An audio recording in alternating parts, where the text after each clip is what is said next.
Boa tarde a todos.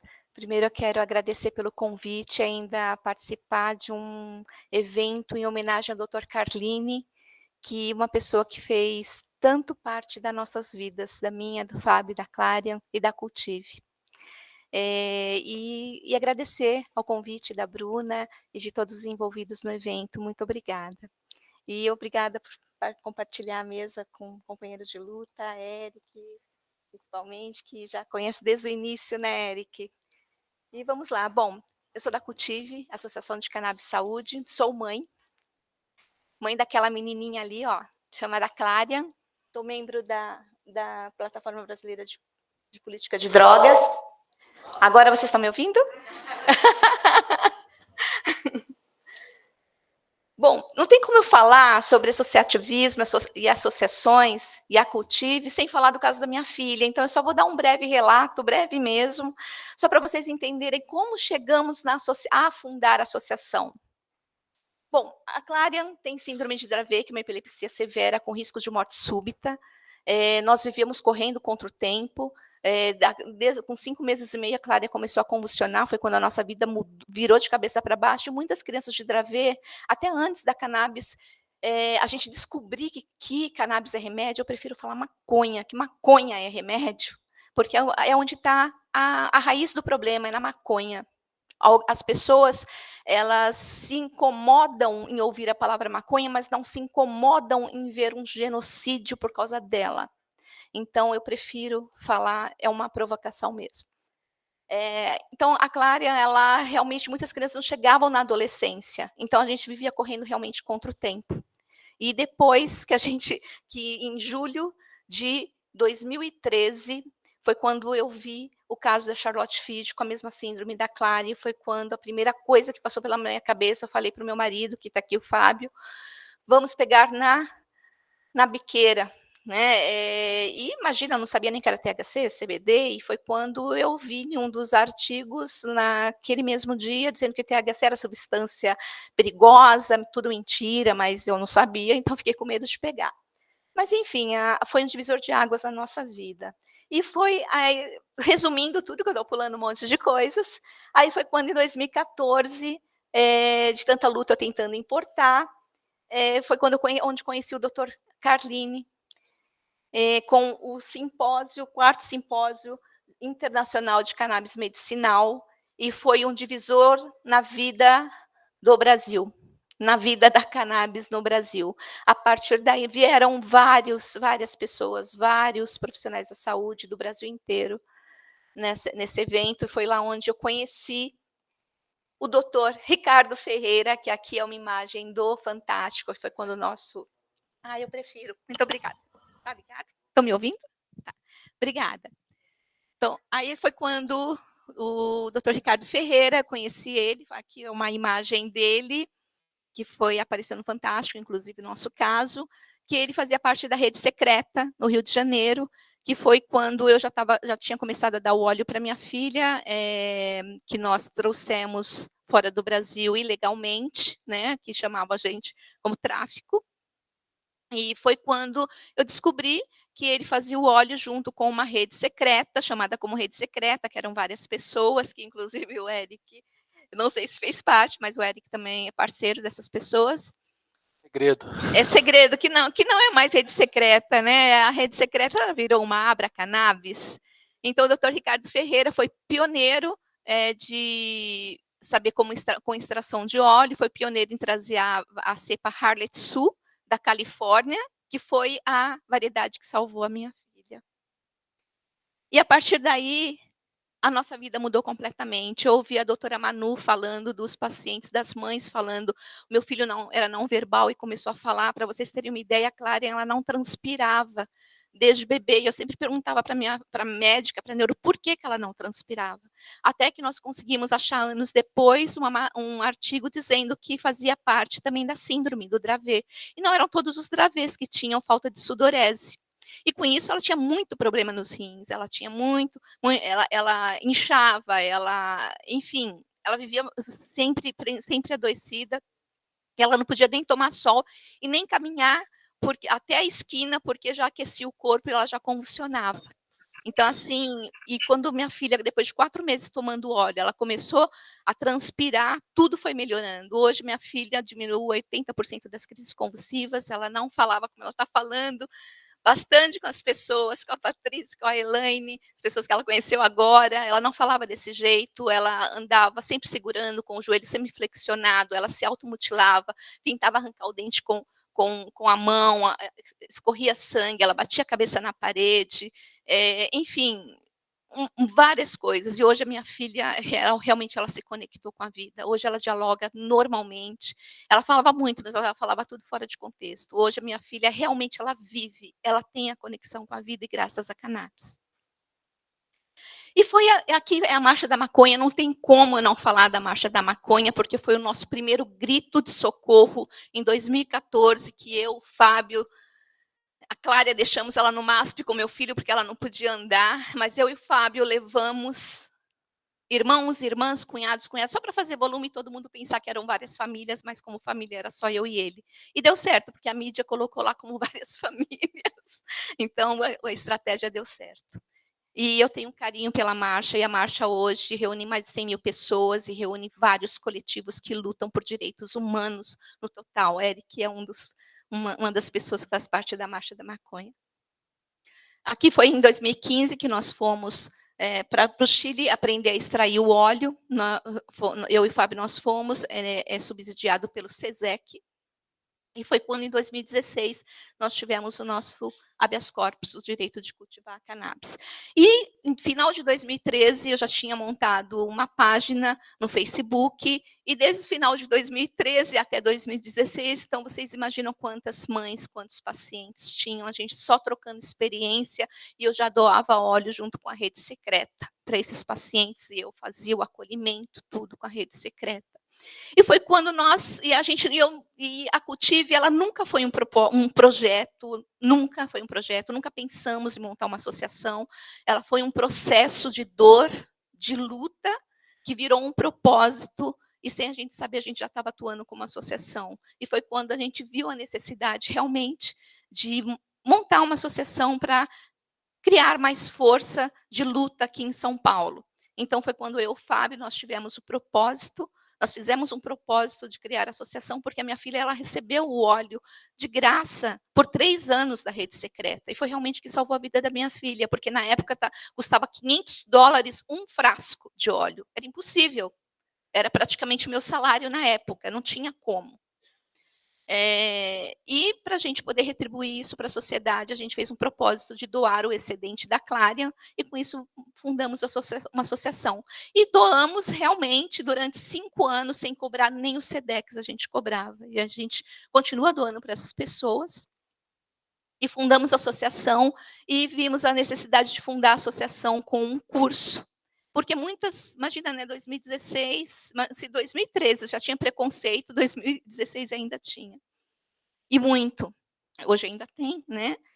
Então, eu falei, não, então vamos fundar a Cultive com um curso de informação para levar a informação, porque para a gente poder mudar alguma coisa, nada melhor do que a educação. Né? A informação, ela é poder. A informação, ela muda o mundo. A luta muda a vida. E para a gente poder lutar, a gente precisa se informar. Então, várias mães chegavam na gente, não conseguia falar a palavra nem cannabis, imagine maconha, mas eu sempre incentivava e incentivo até hoje a falar a palavra maconha, porque a gente tem que normalizar isso. Né? E foi quando a gente fundou o curso da Cultive, e o Eric já palestrou lá, e, inclusive, vários médicos passaram por nós, vários médicos aprenderam a prescrever o óleo no nosso curso, porque nós fazíamos um mutirão de atendimento médico, com outros médicos supervisionando e assim ensinando médicos a prescreverem. Muitos, muitos médicos de vários países, vários estados do Brasil inteiro passaram pelo nosso curso desde 2016, aprendendo a prescrever. E hoje o nosso curso, o certificado do nosso curso também é reconhecido pelos juízes que concedem o habeas corpus. Vários juízes reconhecem o nosso curso, que nós temos o apoio da Unifesp para poder exercê-lo. Antes era junto com o Dr. Carline, hoje é a professora Eliana. que ela palestrou aqui, acho que ontem, ou hoje de manhã, se eu não me engano. Hoje, né, de manhã, ontem. Segunda. Então, ela palestrou aqui, ela é nossa parceira, concurso, e temos o apoio da Unifesp, e ele é reconhecido. Aí nós convidamos o Dr. Carlini para ser o nosso diretor científico. O Dr. Carlini, ele falou para nós, e assim, eu me sinto assim, muito feliz poder falar dele ainda num evento para homenageá-lo. E foi quando o Dr. Carlini falou: olha, eu só aceito participar de uma associação se não for usar a maconha para lucrar na vida das pessoas, com o sofrimento das pessoas. Eu já admirava muito ele. Quando ele falou isso, me sensibilizou tanto, sabe? Deixou meu coração tão quentinho, aí que eu fiquei mais fã dele ainda. Eu falei, é isso, doutor Carlini, é isso que a gente quer. A gente quer a luta. Porque assim, quando eu entrei pela dor. Sabe? Depois que a minha filha estava tão bem, eu não conseguia ver outra mãe sofrendo sem ter o acesso, sem ter toda essa informação que eu tive. Então, sabe, eu continuo pelo amor mesmo.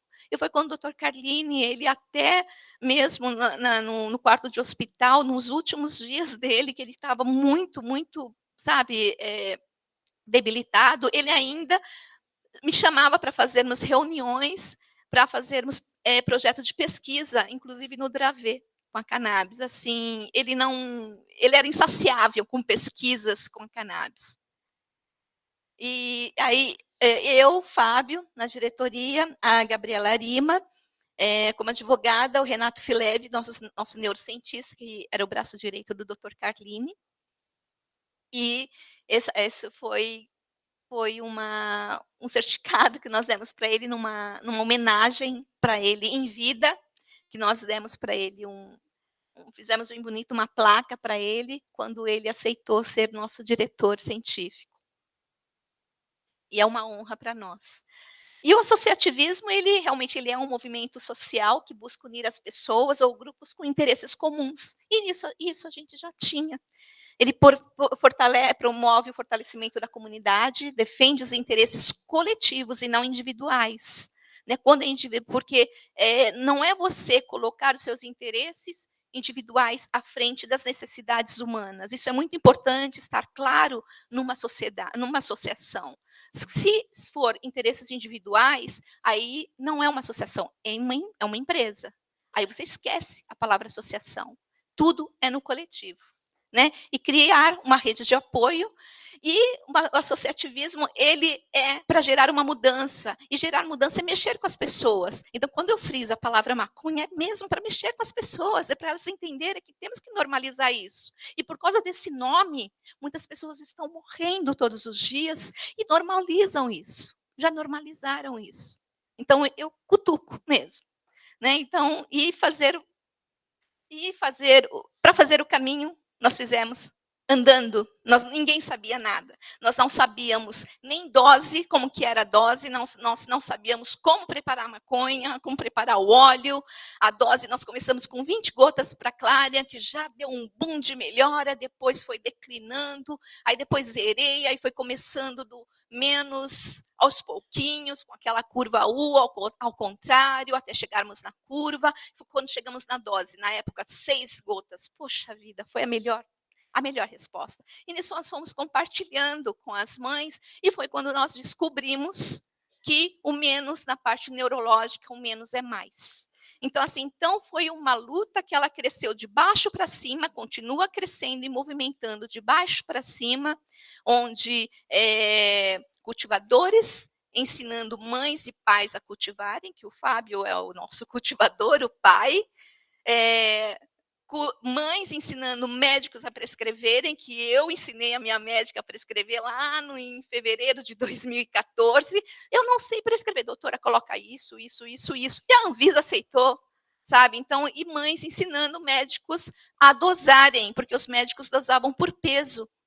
E foi quando nós descobrimos, realmente fizemos o caminho caminhando. Né? Então, foi... E ainda está sendo. Ninguém sabe tudo. Ninguém é o expert. Está todo mundo caminhando junto, sabe? Então, assim, quando vocês ouvirem tal, é o expert. Não, ninguém é. Tem muitas coisas para descobrir ainda da cannabis, mas tenho todo respeito e muito respeito por quem chegou antes de nós. E quem chegou antes de nós foram os cultivadores. Né? E os cultivadores são eles que sofrem, continuam sofrendo toda opressão. E como uma associação nasce, acho que eu já expliquei aqui, realmente foi da dor, a indignação, acreditar que é possível, e eu acredito muito que é possível, porque eu nunca imaginei na minha vida que eu ia plantar maconha no meu quintal. É um propósito, e virou um propósito de luta, e a tema da cannabis é uma luta por direitos humanos, porque ele engloba, ele abraça a luta antimanicomial, a luta feminista, a luta antirracista, anti-homofóbica, o direito de ser quem somos e usarmos o nosso corpo da forma que queremos. Então, ela abraça todas as lutas por direitos humanos. Então, eu amo essa causa. Bom, a importância das associações. Ela faz com que o Estado já deveria estar fazendo. Desde o início, nós começamos a fazer o que o Estado deveria estar fazendo. Era informando e fornecendo o acesso e aliviando dores e salvando vidas. Né? Oferece o acesso com equidade. É o que a Cultive faz. Nós prezamos muito pela autonomia e pelo acesso. Então, nós fazemos sempre oficinas de extração de óleo na minha casa, junto com neurocientista, no caso o Renato Fileve, com farmacêuticos, químicos, e ensinamos as boas práticas da extração do óleo com sustentabilidade. E vários pacientes passam por nós e hoje nem precisam mais da gente. Vários inúmeros não precisam mais da gente. Várias associações saíram da Cultive. Nós fomos pioneiros em São Paulo, como uma associação de cannabis medicinal, e nós fomos pioneiros a levar o curso completo para gratuito e para a população, para médicos, para todas as classes. Cidinha, pedi para encaminhar para a conclusão. Então tá. Oferecemos óleo. Bom, vou ser mais rápida. Bom, dissemina informação com o nosso curso. Aqui nós fazemos também a aula pública que fazemos na Cracolândia. Recebemos o selo de Direitos Humanos de Diversidade e a 6ª edição da Prefeitura de São Paulo. Fazemos a campanha do Acolha na Alpuda. O acolhimento de pacientes também que a Cultive faz. E o apoio, mutirão de atendimento médico e psicológico. Advocacy que a gente faz desde 2014, quando o Fábio foi em Brasília, participou de 5 audiências públicas, de 6 da SUG8, do André Kipper, e até então não paramos. E fazemos parte também do grupo da comissão da cannabis do fornecimento da cannabis pelo SUS. Nós somos membro da comissão da Secretaria da Saúde. Então, o impacto que as associações causam é um impacto social, econômico, legislativo e ambiental, gerando dignidade, com melhoria na qualidade, empregos, fomento à economia, um letramento racial, compreensão sociocultural, ações que abordam a desigualdade, o meio ambiente, campanhas informativas, redução de danos.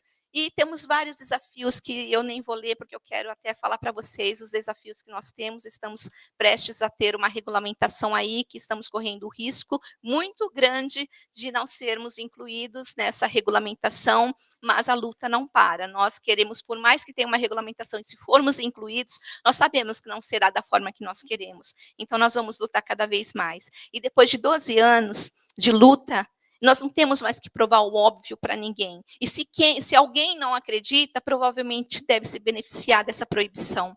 E temos vários projetos circulando no Brasil, mas nenhum que atenda realmente uma regulamentação com propósito. O que nós precisamos é uma regulamentação com propósito, que fale de valores humanos, uma regulamentação humanitária. E, para isso, nós precisamos de direito, uma regulamentação com direito ao autocultivo, cultivo associativo, ao pequeno produtor, valorizem o pequeno produtor, porque com ele é muito mais fácil, o pequeno produtor é muito mais fácil de ter um cultivo orgânico, controlado, do que uma alta escala, que se pegar alguma praga, não vai querer perder toda a produção, pode até ter agrotóxico. Então, valorizem o pequeno produtor, não denunciem. E cultivo para pesquisas científicas por universidades. Nós precisamos de uma reparação histórica com anistia anistia para maconha, não de 8 de janeiro, tá? E ressocialização, uma ressocialização para essas pessoas que serão egressos carcerários e que tenham realmente anistia serem limpos. Uma reparação social, levando empreendedorismo na periferia, na favela, para as pessoas que estavam na frente, na linha de frente, continuam estando na linha de frente, ainda sendo encarcerados, sendo assassinados, sofrendo opressão, violência, enquanto, pelo mesmo motivo que a indústria faz, que é vender. Né? Precisamos de uma reparação social, reforma na abordagem policial. Nós não podemos mais aceitar uma abordagem com violência, como vem sendo sempre, em tempos que agora que a maconha já se tornou remédio, que ela sempre foi, mas nós descobrimos pelos cultivadores, inclusive. E precisamos acabar também com a guerra às drogas, incentivo à redução de danos, criação de uma agência nacional de cannabis, que sempre foi o sonho do Dr. Carlini, uma agência, uma agência nacional de cannabis, até mesmo para termos uma certificação do óleo, porque nós precisamos ter segurança no óleo que é produzido. Cultivo nacional e planta livre. E como diz o Nemer, se a planta ela é da natureza, então naturalmente ela é nossa. Obrigada. Boa tarde, meu nome é Guilherme, eu sou o fundador da Associação Santa Gaia. Nós somos uma associação de cannabis medicinal localizada na cidade de Lins, né? Eu acredito que somos uma das mais novas aqui, né, do cenário. Estamos fazendo 2 anos agora, em abril, né? Eu comecei a associação depois de passar um período muito difícil, com depressão, ansiedade e pânico, né? Tive que fazer uso do pacotão aí de psicotrópicos, né, antidepressivo, ansiolítico, e tinha muito efeito colateral, qualidade de vida zero, né, e eu já cultivo, né, há mais de 15 anos, né, já faço uso da cannabis, né, há mais de 15 anos, e aí falei, não é possível que com tudo isso que está sendo descoberto, que eu não vou conseguir, né, ajuda com uma planta que eu tenho, né, tanta intimidade, vamos dizer assim. E aí comecei a estudar mais e comecei a ver formas de poder fazer o uso dosificado, né, para poder chegar na dose, no tratamento, né. Foi aí que teve uma mudança na minha vida, eu consegui me livrar da carga de medicamento alopático que eu tomava, né, e eu percebi que muita gente ao meu redor também fazia uso das mesmas drogas que eu, como se fosse algo normal você fazer uso contínuo de 4, 5 remédios tarja preta, né, para poder levar a vida normal.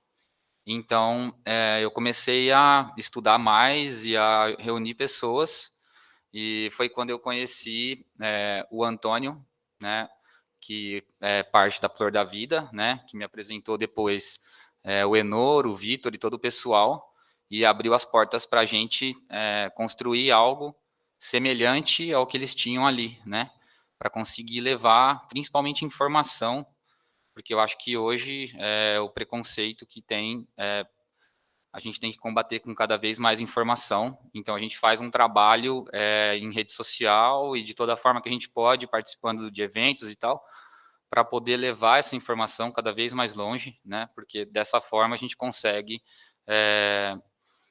fortalecer o trabalho de todas as associações, né? E não só de uma, né? Então, hoje a gente a Santa Gaia atende em torno de 7.000 famílias, nós temos em torno de 7.000 famílias cadastradas no Brasil todo, né? A gente tem uma parte social, onde a gente consegue acolher de forma gratuita, desde consulta médica, acompanhamento, até a distribuição do remédio, né? Então, é algo que vem aumentando com o tempo, né? Então, a associação faz esse trabalho para tentar atingir aquelas pessoas que mais precisam mesmo, que é onde a informação mais demora para chegar, e quando chega, a pessoa não tem condição nenhuma, né, de comprar, de importar, não sabe nem por onde começar para poder fazer uma importação, né. Então, a associação tem um trabalho especial para poder acolher e tem funcionado muito bem, né?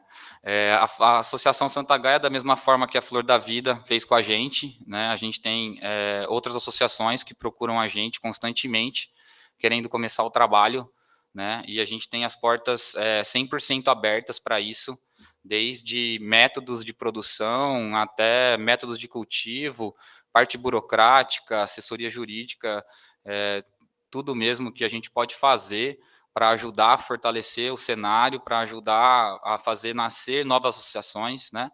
E também parcerias, né? Associações que futuramente podem acabar se tornando parceira, do mesmo jeito que hoje nós temos uma parceria muito forte entre a Flor da Vida e a Santa Gaia, né? Agora começamos uma parceria há algum tempo com a Abrapac, lá do Chico, de Ilha Solteira, né? Então, eu acho muito importante, né, essa caminhada unida das associações, porque é um barco só, na verdade, né, não existe, essa é a associação, aquela é a associação, não. O movimento associativo, se uma hora ele for ser confrontado e derrubado, né, ele vai ser confrontado como um todo, né, então eu acho que a gente tem que se unir cada vez mais aí para conseguir lutar pelos nossos direitos, e eu acho que esse aí é o caminho. O que mais? Hoje a associação ela conta com aproximadamente 80 médicos cadastrados. A gente recebe paciente de mais de 300 médicos, mas nem todos, né, entram em contato para fazer o cadastro, né? Tem gente que só simplesmente manda prescrição. Vários desses médicos atendem a preços sociais muito baixos mesmo, para conseguir atender a nossa cota social, né? E outros conseguem disponibilizar alguns dias da semana para poder estar fazendo o atendimento gratuito desses pacientes de acompanhamento, né? Hoje a Santa Gaia conta com 2 assistentes sociais fazendo triagem e fazendo esse agendamento e tal do pessoal, né, hipossuficiente. E nós temos um time de acolhimento. Hoje nós temos, se eu não me engano, são seis pessoas no acolhimento da Santa Gaia, né, que fazem toda a linha de frente, triagem, direcionamento, né, que fazem o acolhimento do pessoal que chega, né. Hoje a associação ela conta com 22 colaboradores. Nós começamos a trabalhar em total desobediência civil, sem nem sequer um papel, um documento, nada, né? Logo veio o estatuto e tal, mas ainda as proteções jurídicas demoraram a chegar, então a gente trabalhou por um tempo, né, completamente descoberto. Hoje a gente tem um HC coletivo, né, além de HCs individuais de pacientes que se unem para conseguir aumentar o nosso cultivo, para aumentar a quantidade de flor que a gente consegue fornecer para fazer o remédio, né?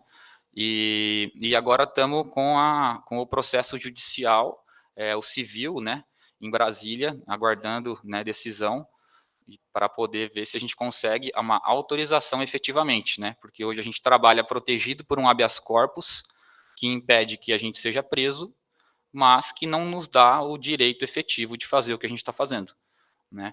Então, né, apesar de a gente já está, né, com uma caminhada aí, a luta ainda é muito longa, eu acho que ainda tem muito chão para a gente poder dizer que, né, que a gente está seguro e que agora dá para a gente, né, trabalhar tranquilo.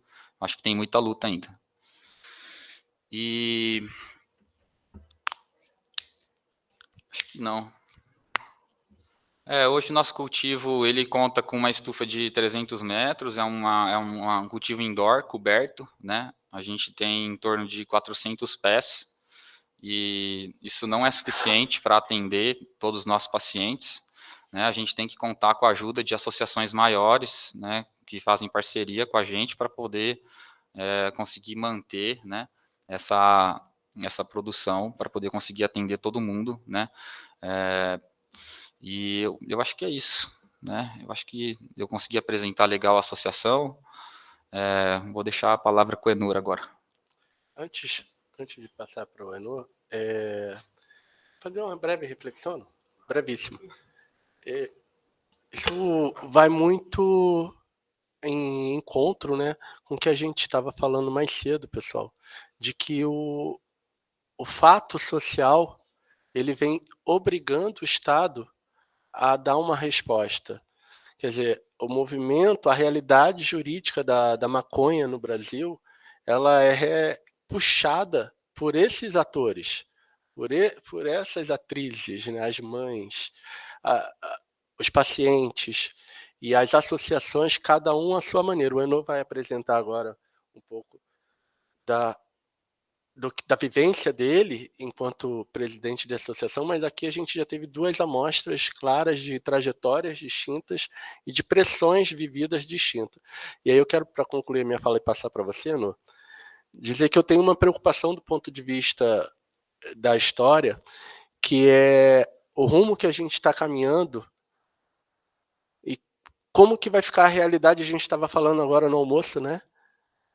Como que vai ficar essa realidade quando uma eventual regulação aparecer e algumas associações conseguirem se encaixar e, de repente, a gente tomar isso como parâmetro e excluir todas as outras que estavam juntas nesse momento de agora? E, claro, quem serão essas outras prejudicadas, né? Que perfil que será formado?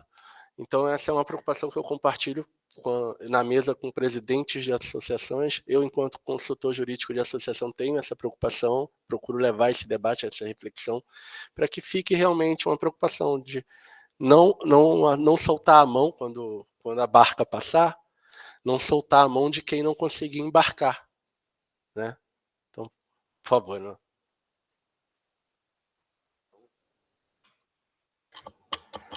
Olá, boa tarde, galera.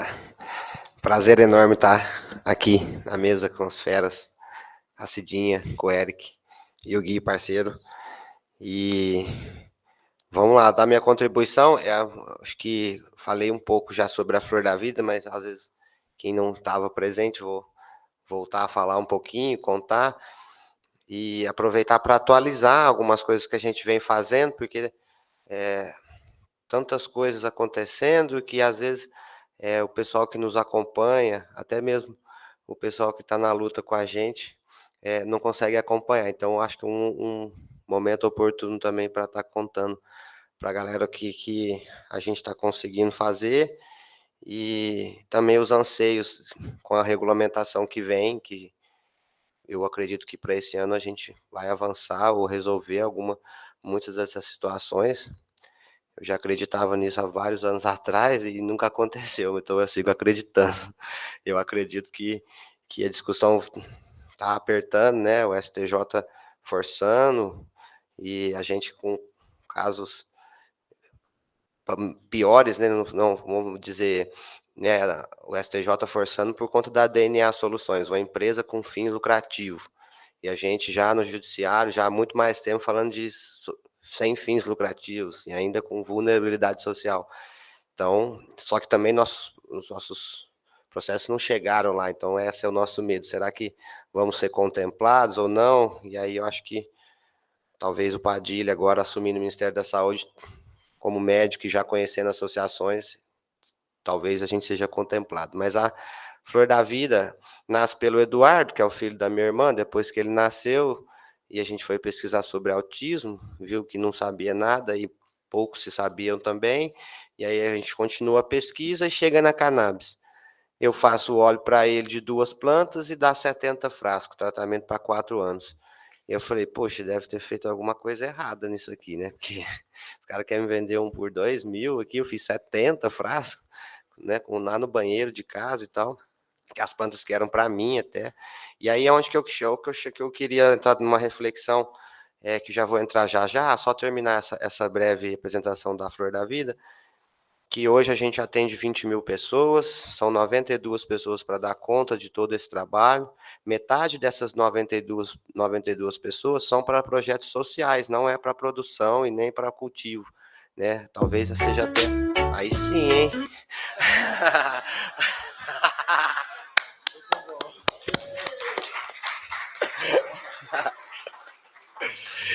Né? Então, metade dessa galera é para os nossos projetos sociais, que é uma coisa que a gente se orgulha muito. Finalizamos, então, o nosso relatório social do ano de 2024 e deu quase 6 milhões de reais em ação social, né? Dinheiro que sai do caixa da associação e vai para projetos em saúde, em segurança alimentar, em acesso ao óleo, né? E isso tem, quem quiser ver o relatório e tal, tá lá no nosso standzinho ali, contempla 9 das ODS lá, da desenvolvimento sustentável, né? Então, ficou bem legal, quem quiser.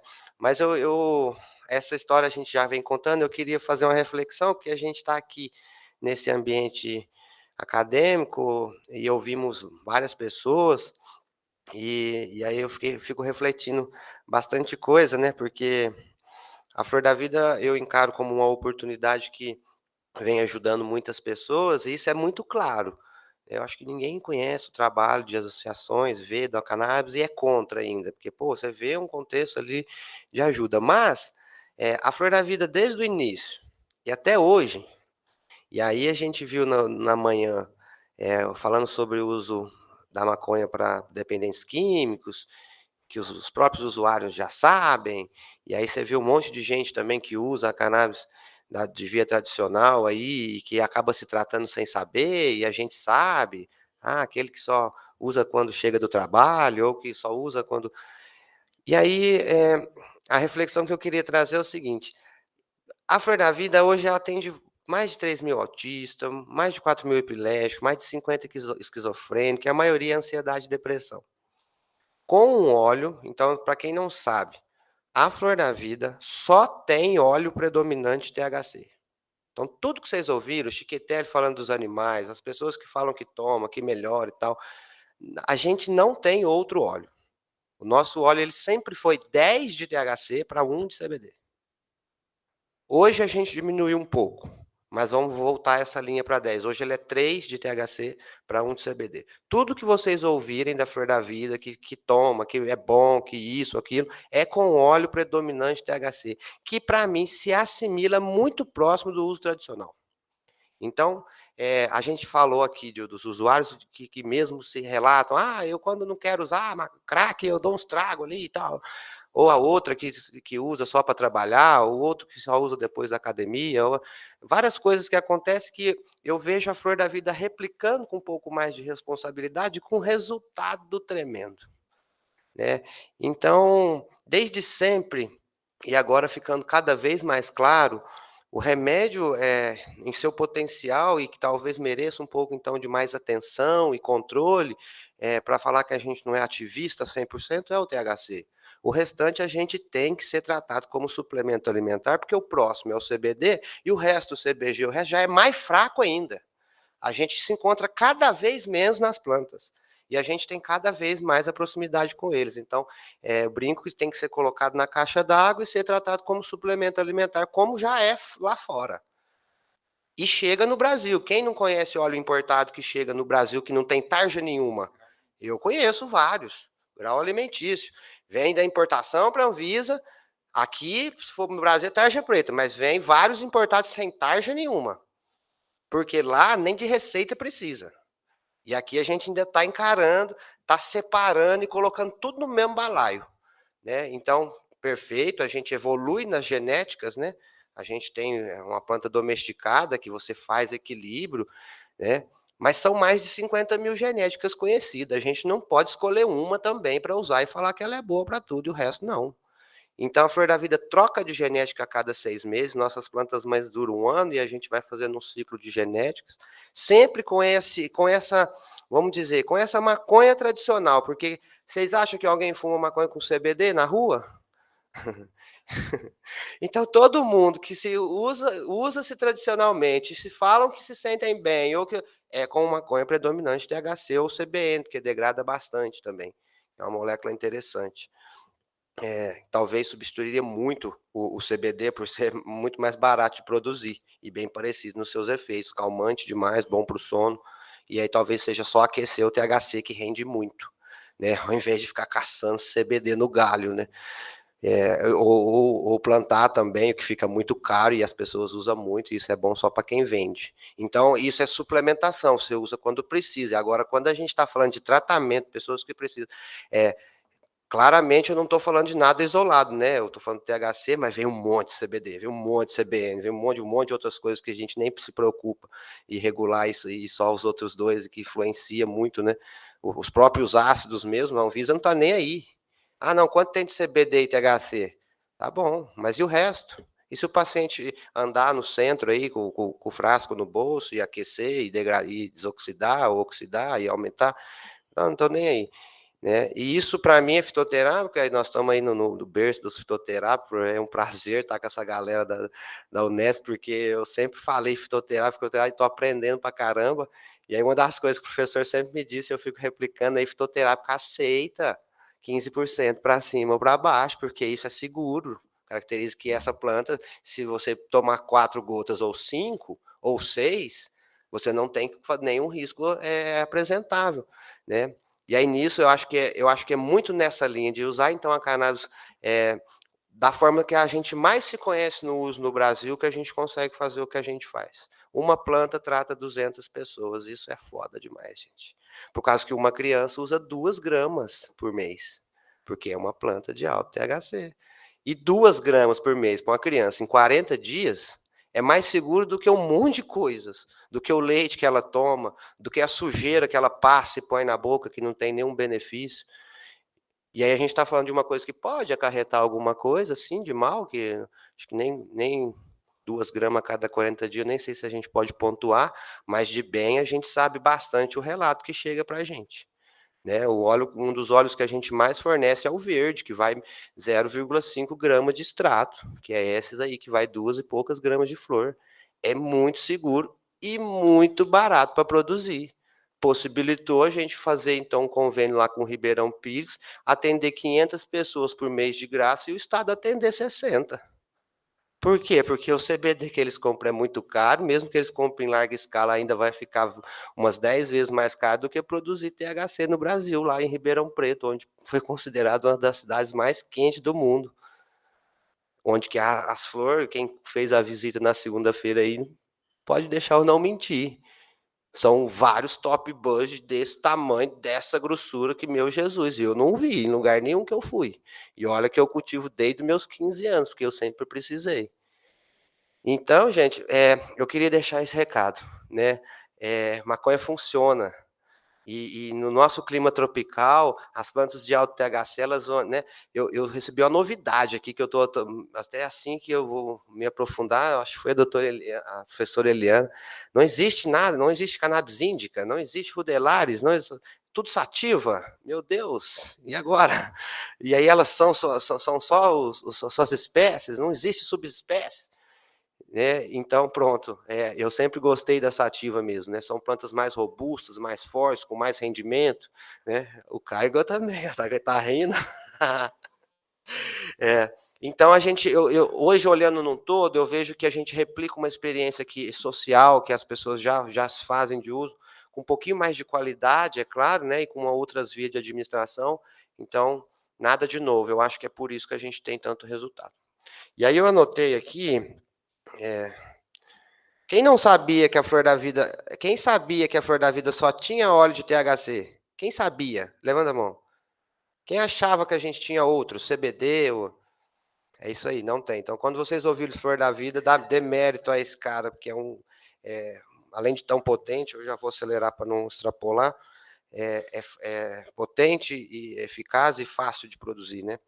Aí eu fiz algumas anotações aqui, pronto, sobre Cracolândia, MST, Metalúrgicos e Ribeirão Pires, que são umas frentes que me fez me mudar do interior de Franca para São Paulo, uma loucura, mas estou gostando, né? E antes de tudo, a gente então teve um privilégio de fazer uma parceria com a MST, a professora, cadê ela? Tá vendo ela aqui?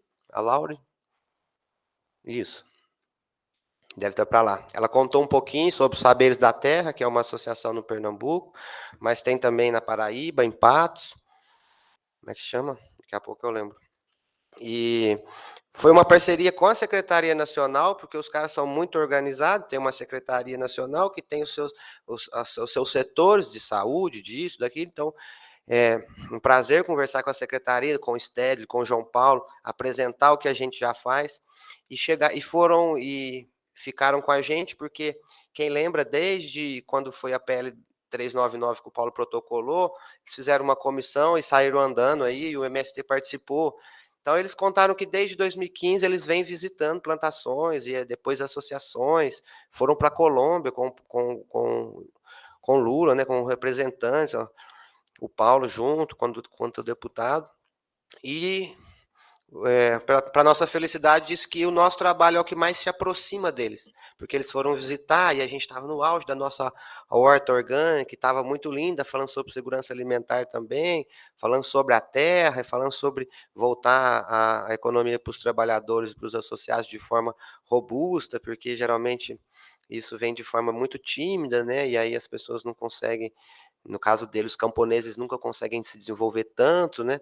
E aí a gente fez uma parceria. E para minha eu falei, poxa, que legal, nós vamos chegar nos trabalhadores, muita gente com dor e tal. Ele falou, não, dá uma segurada que a nossa direção tá tudo precisando. Então vamos começar pela coordenação dos estados primeiro, que a galera tá cheia de trampo, né? E aí depois a gente vai para os camponeses, beleza. Então hoje são mais de 400 pessoas da coordenação de todos os estados do MST, que através da parceria a gente atende por um preço mais do que social, porque o nosso eu acredito que já é social, a partir de R$ 180 o frasco para quem tem condição, né? 40% dos 20 mil hoje não pagam, deu quase 3 milhões só de doação de óleo ano passado. E no MST é uma outra regra, né? Então, quem é do MST, da coordenação, paga um valor bem menor até do que 180 para ter acesso a qualquer frasco de óleo. Isso agora foi replicado nos sindicatos metalúrgicos também, que acarreta quase 80 mil pessoas, entre dependentes e pessoas que são diretamente sindical, onde a gente vai fazer da mesma forma, né? Eles também têm uma comissão de PCD, são 2 mil pessoas, né, trabalhadores que já então se colocam como pessoas que precisam do medicamento ou de um suporte terapêutico, que é o que a gente já faz e quer fazer também nesses espaços. E Ribeirão Pires, que então eles estão chamando aí da primeira clínica pública de cannabis, e eu tenho só agradecer ao prefeito, ao Guto e várias pessoas, mas quem está fazendo tudo lá é a Flor da Vida. Não tem R$ 1 público lá dentro. Ele só me deu 1 metro, uma sala com banheiro adaptado. Nós compramos os móveis, nós contratamos assistentes sociais e as pessoas que atendem, nós vamos doar os óleos, nós estamos lá todos os dias fazendo as triagens e atendendo. Na verdade, eles forneceram o médico da rede para facilitar as consultas, né? E eu não estou falando mal disso, não. Estou falando porque as prefeituras realmente estão pipocando de leis municipais e não sabem o que faz por conta de grana. Né? Então, a associação, mais uma vez, dando uma resposta para o legislativo, falando, é possível você, então, se organizado e plantado no Brasil, dar mais acesso às pessoas. E a Cracolândia? Né? Cracolândia, tá aí o Mion, que para nós é referência, que é o pessoal da Desaf de São Vicente, que é quem comandou o programa de braços abertos na Cracolândia por muito tempo, que eu não sei se eu vou falar certo, Mion, mas eu acho que eu sei mais ou menos que é um programa que acolhia os dependentes e através de atividades, de trabalho, de remuneração, de várias outras coisas conseguia, não sei explicar direito do Mion, mas vou explicar o que a gente está fazendo agora, que eu sei que é parecido porque é uma réplica do que eles faziam, e a gente chegou como parceiro, não é um projeto nosso, né, que é o TTT, Teto, Trampo e Tratamento. Então, o que eu estava querendo explicar atrás é isso, a pessoa que quiser participar do programa tem que vir morar no lugar que a gente vai conseguir, tem que trabalhar aqui, vamos pintar a rua, vamos varrer, para conseguir o dinheiro, e também tem que assumir o seu tratamento, que é o fim que a gente precisa, né? E aí tivemos o privilégio agora, tanto de ser contemplado com uma emenda, mas antes, já começando a fazer, fornecendo o tratamento em forma de óleo de cannabis. E aí, para mim, está acontecendo uma mágica. Eu vi a Andréia falando, não sei se ela está ainda, se tiver, eu queria bater um papo com ela, porque os pesquisadores, eu acho que todo mundo sabe, até o pessoal de Ribeirão que veio aí sabe, eu acho que realmente o THC é terapêutico, e ele tem acho que a gente tem que dar um break nas pesquisas do CBD, porque já tem muitas, e começar a pesquisar ele para a gente parar de falar um pouco de... mas então sabemos que o THC é terapêutico, mas agora a gente está vendo na prática. Então, as pessoas, todo mundo sabe, apesar dos pesares, a maconha ajuda, tal, mas o acesso que as pessoas têm por ela é fumada. E fumada, a absorção do pulmão é baixa. Então, para quem fuma crack, para quem usa cocaína é até muito oposto, mas vamos falar do crack, que é o caso da Cracolândia. Para quem fuma crack, fumar um baseado é beber um copo d'água. Ele vai, muita gente não gosta porque acaba dando uma baixada assim, mas talvez não é o suficiente. Agora, vamos dizer, 30 baseado de uma vez é o suficiente, que é a dose que a gente está dando para os usuários lá. 1 grama de extrato por dia, que já tem até um estudo sobre câncer, que essa dose é o ideal, e agora você vê, depois de 1 hora de acesso para essas pessoas, o quanto que é uma droga que traz eles para fora, de frente do crack, que vem com eles para dentro. Então, os primeiros sintomas que eles sentem depois de 1 hora, eu falei 30 baseados, mas não se assustem, eles fumam crack, pô. Né? Então, depois de 1 grama de extrato para uma pessoa com uso de crack, a primeira coisa que acontece, e isso eu posso dizer 80% das pessoas que estão ali, porque hoje o TTT ele faz intervenção artística. Então, primeiro, cada um faz uma coisa. Se você canta, você canta. Se você dança, e quem cantar e dançar melhor vai ganhar dinheiro. E quem vota é os próprios dependentes químicos. Então, todo mundo dá o máximo ali, né? E aí tomam óleo antes, fazem então fica tudo agitado, um som, tal, dançando e tal. Aí depois desliga, tem a comida e o óleo começa a fazer efeito. Então, o relato de falar das mães, do nome da filha, da onde morava, começa a chorar, fome, sono. O outro falou, tô aqui, cachimbo, dinheiro, tudo crack, que raiva, eu vou dormir, você tomei esse negócio aqui, né? Então, eu acho assim, que a maconha em si, né, então full espectro predominante de THC, pode aumentar o número não se fala essa palavra mais recuperação, né, mas pode aumentar o quanto que a gente pode reinserir essa pessoa na sociedade, porque onde a gente cultiva hoje era uma clínica de dependente químico. E aí quando eu falei, mas por que fechou? Nós conseguíamos recuperar 6% só, o resto vinha, voltava, são 12 anos aqui. 6%, gente, eu facilmente, eu posso estar errado, mas logo a gente vai ter pesquisa sobre isso, que o pessoal está acompanhando, o médico, o psiquiatra, que é o palhaço da Cracolândia, o Falcone, está terminando um estudo que é junto com o Filev aí, vai começar o nosso com o nacional lá no território, e eu tenho certeza que a gente vai aumentar esse número de pessoas que vão rescindir. Agora, a questão, se a gente fosse cobrar esse extrato para essas pessoas, cada dia que ela toma é um frasco. Então, hoje esse frasco que vai 1 grama nosso é R$280. Então, essas pessoas, se eu fosse cobrar, era R$280 por dia. E hoje a gente atende 12 usuários, né? Então, isso só é possível por conta de plantar no Brasil e ser óleos predominantes de THC. Eu não vejo como a gente recuperar essa galera tão danoso com um olhinho de CBD. Posso estar errado e tal, mas ele pode ajudar, mas é um complemento. Então, eu estou falando disso porque a minha vida é isso, né? E aí, às vezes eu escuto muitas coisas do THC, né? E baseio muito com o que a gente vive, né? A própria esquizofrenia mesmo, a gente tem muitos pacientes benéficos. Eu li um estudo no site de Santa Mônica, falando que não podia, do hospital, né? Eu acho que é um dos que sinalizaram essa proibição, essa predisposição das pessoas em terem de saúde mental e em acelerar o processo de esquizofrenia, e fala que o problema de usar cannabis com THC é que deixa um estado de muito bem-estar, e depois que tira, ele piora a esquizofrenia. Mas os remédios fazem o quê, gente? Você não pode tirar mesmo, não. Você tem que manter ele ali naquele estado de bem-estar, né? E, se possível, vai ter que, se necessário, vai ter que tomar a vida toda, assim. Ainda estaremos reduzindo o dano, né? Então é isso, galera. E outra coisa muito importante que a gente está fazendo demais é esse evento aqui. Não tem como, porque olha, essa galera que abraçou a gente, que montou um laboratório de análise dentro da Flor da Vida, que levou cromatório. Eu cheguei lá, eu já fazia um tempo que eu não ia, né? Porque a gente tem eu falei 92 pessoas, o que eu preciso fazer aqui mais? Estamos muito organizados, né? Trabalhando como associação, com autonomia, com coordenação. Tá muito legal. Quem teve a oportunidade de conhecer e quem quiser, já estão convidados. E cheguei lá agora no segundo andar, no laboratório que o pessoal está montando, que a gente construiu as coisas. Meu Deus, parece uma universidade. Vamos ter que montar uma universidade. Tá muito lindo, então fica um convite sem autorização do professor, mas de convidar vocês pesquisadores, de convidar vocês estudantes, quem quiser fazer um trabalho, um estudo, alguma coisa, a gente tá quase pronto, mas pode falar que tem um laboratório de análise com um monte de saco de maconha do lado para vocês pesquisar, tá bom? Valeu, galera, é nóis.